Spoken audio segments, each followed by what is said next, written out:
Hi friends, it's Deanna Willison from Our Blooming Catholic Life, and I'm coming to you today with a Good Friday movie review. It's kind of like movies that are good to watch on Good Friday. So I am outside. You can probably see that we've got like gusts of 40 miles an hour, so I'm using my phone and my little lavalier mic, so hopefully this is all still working for you. Maybe I can get that a little better.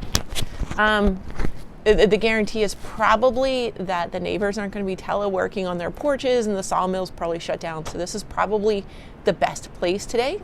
I'll check sound quality before I post. So the movie I wanted to talk to you about initially was A Hidden Life.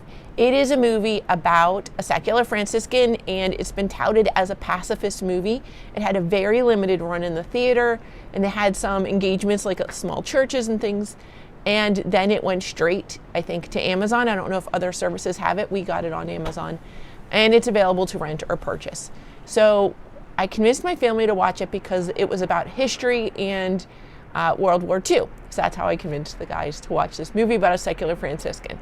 So first off the bat, if you are waiting for them to talk about being a secular Franciscan, that's not going to happen. They don't even mention it at all. They do show how he lived out his vocation, but it's never brought into the mix at all. And I don't know that he's a pacifist.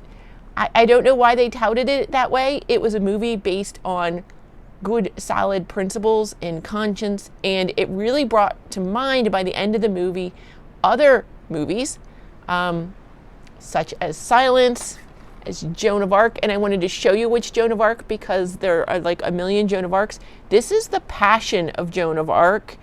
It is 1928.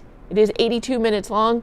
It is just as painful as the cover photo looks, and it is very similar. And add into that mix, of course, the Passion of Christ. You may be able to think of other movies. If you do, go ahead and slam them in the comments below. It's how people lived their faith during times of war and oppression and prejudice. And they are so timely right now because this is going to come up because we're locked out of our churches. There's not even going to be Easter services that anyone who's not a priest can even attend, right? We have to live stream everything or do a dry mass in your house. And even non-Catholics, you're locked out of your church too. Everybody's locked out of their churches. And there's a looming issue of if and when a vaccine comes forth, if that vaccine is made with cells from aborted children, are you going to take that vaccine? So we have that coming. It's a different sort of war, right? It's a war against a virus. And that is, though, a looming issue for us. Like, how long are we going to accept this being without mass? Are we going to accept solutions that attack our most vulnerable? These are tough and challenging questions. And so as painful as these movies are, I am going to recommend them because it all comes down to complete trust in the Father's love. Jesus had it, right? Complete trust, and just complete trust and submission.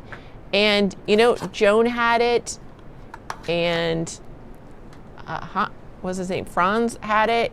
They all had it. All the characters in the different movies I mentioned. So Silence, set in Japan. It was about a priest who was a missionary in Japan.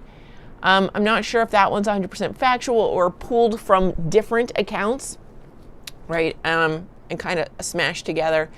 The Hidden Life is actually from letters written back and forth. So there's a book that has letters that he wrote back and forth with his wife, as well as some of the reflections that he wrote during his imprisonment.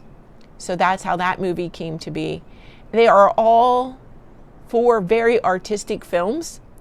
A Hidden Life often has scenes where they do go back and speak German. Perhaps they speak Austrian. I'm not sure if that's...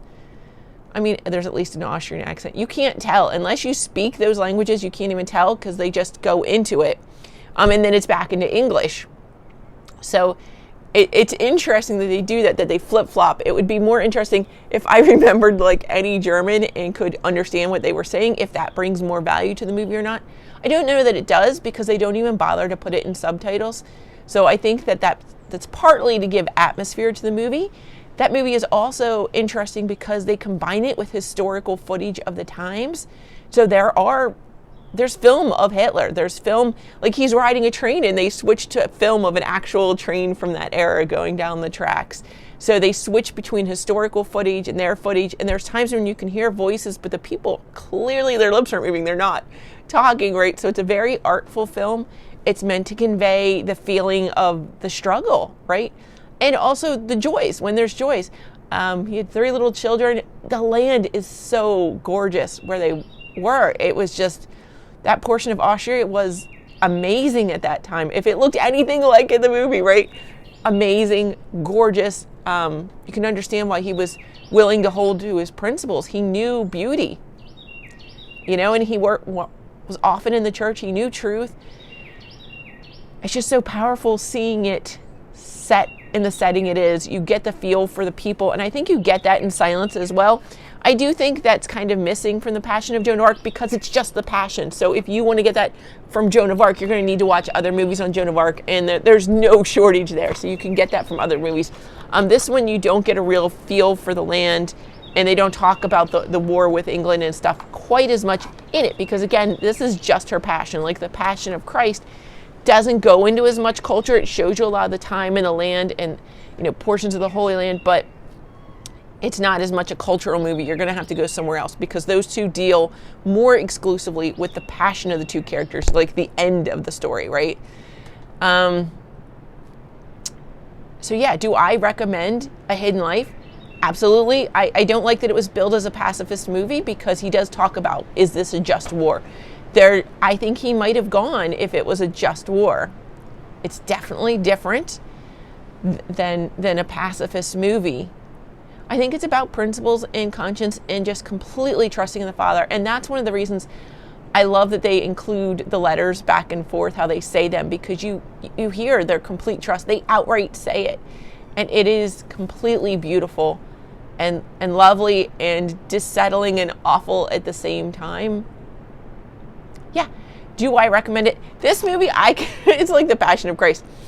This is like a maybe once a year thing because I had to watch it like 6-7 times in a row for a class. And it was painful. Was it as painful as it was for her? Absolutely not.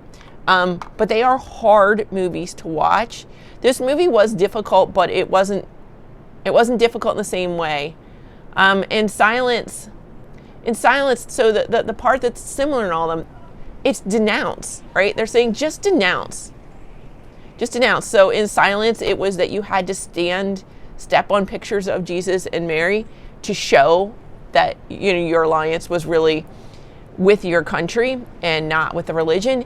And in A Hidden Life, it was that you had to swear allegiance to Hitler. And again, they're like, just do it. It means nothing. Everybody does it. If you do it, you just sign this paper. We'll put you like cleaning up the hospital wards. It's no big deal. Just do it, and everything will be okay. Just sign your name. Just say it. It doesn't mean anything. He's like, no, it does mean something. And the same thing with Jesus. Jesus had been saying all along who he was, right? And he showed them who he was, and they're like, just say that's not you. Just admit it, and it'll be okay. And he can't. He's like, and you're not going to get me to say who I am because I've told you 1,000,000 times. And if you didn't hear me before, why are you going to listen now? And same thing with Joan of Arc. She's like, I can't lie. I cannot denounce my faith. I trust God completely, and he's going to get me through this no matter what. And they are beautiful and frightening and signs of the times. They are timeless stories, right? Jesus showed us how to do it, and these are people who are living their Christian faith, who lived their Christian faith. And we're living it now in this time. And think of the people in China, the Catholics in China, what's going on between the underground church and the above ground church and that whole struggle in Russia and other places. This is being lived out today, right? South America has its own struggles going on right now where they're trying to blend religions or something. I don't even know. I don't know. I don't understand it. These are tough times. Stand by your faith. So these are movies that maybe it will inspire you, but they will show you the truth. They will show you the truth both of the struggle and they'll show you the truth of what complete trust in God's love looks like. It's not easy, but is it worth it? Yeah, absolutely. So God bless, friends. I pray He does not put us to the test, but that if He does, He gives us all the graces that we need to stand firm in His love and just rest in Him. God bless you, friends. Stay safe.